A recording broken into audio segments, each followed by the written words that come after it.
Hello, good evening guys. कैसे हैं आप सभी। कल जैसे कि आप सभी को याद है कि हमने units of electricity 4 basic units of electricity के बारे में डिस्कस किया था। तो अब उसी कॉन्सेप्ट को हम थोड़ा और ब्रीफली और थोड़ा बेसिक से जानेंगे। तो उसको जानने से पहले हमें सबसे पहले जानना होगा कि व्हाट इज़ चार्ज। चार्ज क्या है। जो चार्ज क्या है उसको जानने से पहले मैं ब्रीफली बताना चाहूँगी कि जो कंसेप्ट है इलेक्ट्रिसिटी का वो अराइज हुआ है नेचर से। अभी जैसे नेचर है वो सभी ऑब्जेक्ट को अपने तरफ खींचती है, उसे हम ग्रेविटी कहते हैं। जो ग्रेविटी है वो एक डिस्टेंस पे वर्क करती है, जिसे हम चार्ज का नाम भी दे सकते हैं। जो इलेक्ट्रिक चार्जेस है वो 2 टाइप्स की होती है। जो सेम इलेक्ट्रिक चार्जेस है वो रिपेल करती है और जो अपोजिट इलेक्ट्रिक चार्ज है वो अट्रैक्ट करती है। इसका मतलब ये है कि जो सेम चार्जेस है, जैसे अगर पॉजिटिव पॉजिटिव है तो वो रिपेल करेंगे। रिपेल मतलब कि वो एक दूसरे को ऑपोजिशन देगी। मतलब कि वो अगर मान लो, मैं एग्जांपल देती हूँ, ये दोनों पॉजिटिव चार्ज है, ये भी पॉजिटिव है और ये भी पॉजिटिव चार्ज है। तो अगर ये दोनों चार्जेस सामने हैं तो ये रिपेल होंगे। रिपेल मतलब एक दूसरे से भागेंगे, दूर दूर भागेंगे।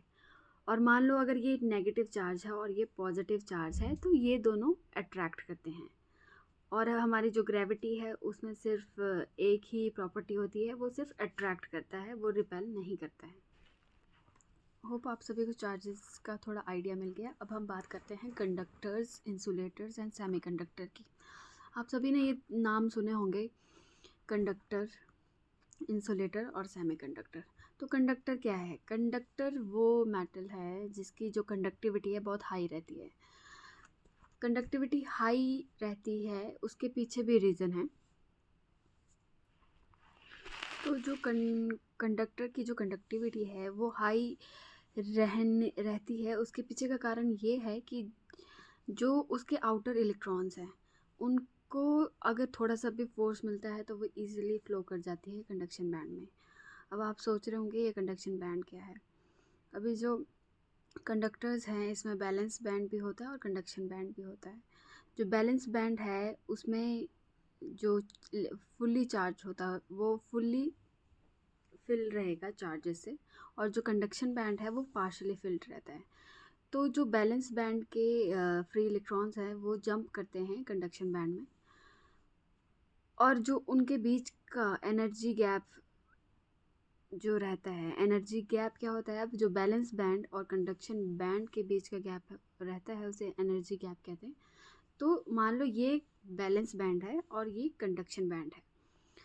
तो कंडक्टर्स के केस में ये जो इन दोनों के बीच का जो गैप है, ये जो बीच में आपको स्पेस दिख रहा है ना, मेरे दोनों हाथों के बीच में स्पेस, इसको एनर्जी गैप कहते हैं। तो कंडक्टर्स के केस में ये जो एनर्जी गैप है वो कम रहता है। अब बैलेंस बैंड में इलेक्ट्रॉन्स जो चार्जेस है वो फुली फिल्ड हैं, और ये है कंडक्शन बैंड जो पार्शली फिल्ड रहता है। तो बैलेंस बैंड के जो इलेक्ट्रॉन्स है, फ्री इलेक्ट्रॉन्स रहते हैं, उनकी टेंडेंसी क्या रहती है, वो कंडक्शन बैंड में जंप करना चाहते हैं। तो कंडक्शन बैंड में जंप करने के लिए उन्हें एक्सटर्नल फोर्स चाहिए।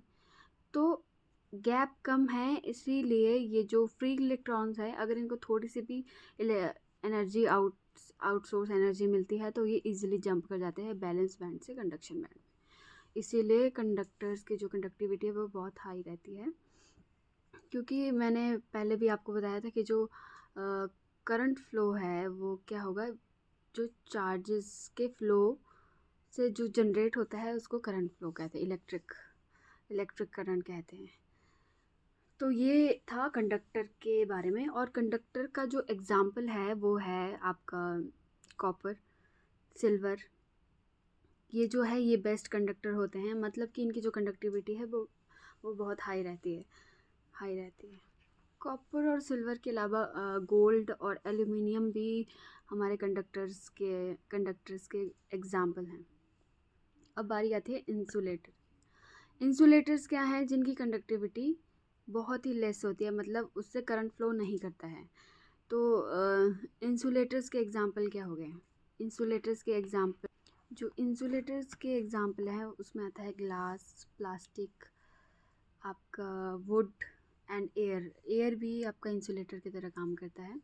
तो इंसुलेटर्स में क्या होता है, जो उसके फ्री इलेक्ट्रॉन्स हैं वो न्यूक्लियाई से टाइटली बाउंड होते हैं, और जो अगर इलेक्ट्रिक फोर्स अगर उन्हें मिलती भी है तो वो अपने उसे रिपेल कर देते हैं, और इजीली वो अपने न्यूक्लियाई से दूर नहीं हटते हैं, इसलिए इंसुलेटर्स आर बैड कंडक्टर्स। और इसका एग्जांपल तो आप सभी को पता चल गया होगा। नेक्स्ट आता है सेमीकंडक्टर्स। सेमीकंडक्टर्स जैसे कि नाम से पता चल रहा है, सेमीकंडक्टर्स में जो उसकी कंडक्टिविटी है, सेमीकंडक्टर्स की जो कंडक्टिविटी है वो लाइज करती है बिटवीन कंडक्टर एंड इंसुलेटर्स। इसका मतलब ये हुआ कि जो सेमीकंडक्टर्स है उसकी कंडक्टिविटी को हम इंक्रीज़ भी कर सकते हैं और डिक्रीज़ भी कर सकते हैं। और इसके कंडक्टिविटी को इंक्रीज़ या डिक्रीज़ करने के लिए हम इसमें इम्प्योरिटी ऐड करते हैं। उन इम्प्योरिटी ऐड करने के प्रोसेस को हम डोपिंग कहते हैं। क्या कहते हैं? डोपिंग। तो सेमीकंडक्टर्स क्या होते हैं, वो कभी एज ए कंडक्टर भी एक्ट करेंगे और एज अ इंसुलेटर भी एक्ट कर सकते हैं। मतलब कि उनकी कंडक्टिविटी लाई करती है in between insulator and conductors. और हमारे सेमीकंडक्टर के एग्जांपल हैं सिलिकॉन एंड गैल्मियम आर्सेनाइड एट्सेट्रा। तो गाइस ये था about conductors, semiconductors and insulator. Hope आप सभी को यहाँ तक समझ आ गया। अगर मैं कुछ जल्दी बता रही हूँ या अगर आपको कुछ लगता है कि इसमें कुछ इम्प्रूवमेंट करने की ज़रूरत है, तो वो भी आप मुझे फीडबैक दे सकते हैं कमेंट सेक्शन में। मैंने पहले भी अपने वीडियो में बोला था कि अगर आपको किसी और टॉपिक पे अगर आपको लेक्चर चाहिए तो आप मुझे वो भी बता सकते हैं। और अगर आपको कोई क्वेरी है जो जिसे आपको समझना है, या आपको कोई प्रॉब्लम, ऐसा कोई टॉपिक है इलेक्ट्रॉनिक्स का जिसे समझने में आपको प्रॉब्लम फेस हो रही है, तो आप मुझे वो भी कमेंट सेक्शन में बता सकते हैं। तो मैं ट्राई करूँगी कि उस टॉपिक पे भी मैं एक छोटा सा शॉर्ट वीडियो, या डिपेंड करता है उस टॉपिक पे, वो मैं अपलोड करूँ। तो अब आगे बढ़ते हैं। तो जैसे कि फर्स्ट वीडियो में मैंने बताया था कि करंट क्या है। तो करंट क्या है? करंट है कि फ्लो ऑफ चार्जेस, कि कितने जो हमारे चार्ज हैं वो फ्लो हो रहे हैं, पास हो रहे हैं किसी भी सर्किट से in a given unit of time, इसे करंट कहते हैं। तो इसका यूनिट भी मैंने बताया था आपको कि करंट को हम मापते हैं एम्पेयर में, कैपिटल ए से इसे डिनोट करते हैं। तो करंट, अभी जो एक मेटल है उस मेटल में पॉजिटिव चार्जेस भी रहेंगे और नेगेटिव चार्जेस भी रहेंगे। तो जो पॉजिटिव चार्जेस की मूवमेंट है वो करंट फ्लो में कंट्रीब्यूशन नहीं देती है। कंट्रीब्यूशन क्या देती है? जो नेगेटिव इलेक्ट्रॉन्स हैं, जो जिसे हम इलेक्ट्रॉन्स कहते हैं, नेगेटिव चार्ज इलेक्ट्रॉन्स अगर फ्लो करते हैं किसी भी सर्किट में तो उसे हम इलेक्ट्रिक करंट कहते हैं। अभी मैंने जैसे कहा कि जैसे जो इलेक्ट्रिक करंट है उसको इलेक्ट्रिक करंट है वो सिर्फ इलेक्ट्रॉन्स के मूवमेंट की वजह से हो रहा है, ऐसा फिजिबल नहीं है। कुछ कुछ केसेस हैं जिसमें दोनों चार्जेस, पॉजिटिव और नेगेटिव चार्जेस कॉरेस्पॉन्ड करते हैं इलेक्ट्रिक करंट के लिए। अभी जो मैंने कंडक्टर के एग्जांपल दिए थे कि कॉपर, गोल्ड और सिल्वर और एल्युमिनियम कंडक्टर के एग्जांपल है। अगर सॉल्ट वाटर भी एक गुड कंडक्टर का काम करता है, क्योंकि जैसे अगर आप मतलब सॉल्ट को अगर आप पानी में डिज़ोल्व करोगे, पानी में घोलते हो, तो क्या होता है? सॉल्ट क्या है? Sodium chloride. तो ये जब हम पानी में डालते हैं तो सोडियम अलग हो जाता है और क्लोराइड अलग हो जाते हैं, तो ये दो आयंस बन जाते हैं, एक पॉजिटिव और नेगेटिव। और ये दोनों ऑपोजिट डायरेक्शन में फ़्लो करते हैं, क्योंकि ऑपोजिट डायरेक्शन में फ़्लो करेंगे और ये फ़्लो के वजह से क्या होगा? इलेक्ट्रिक करंट प्रोड्यूस होगा। तो हम ये नहीं कह सकते कि सिर्फ इलेक्ट्रॉन्स के मूवमेंट की वजह से ही इलेक्ट्रिक करंट पैदा हो रही है। ये किसी किसी केसेस में दोनों चार्जेस के मूवमेंट की वजह से भी इलेक्ट्रिक करंट जनरेट होती है।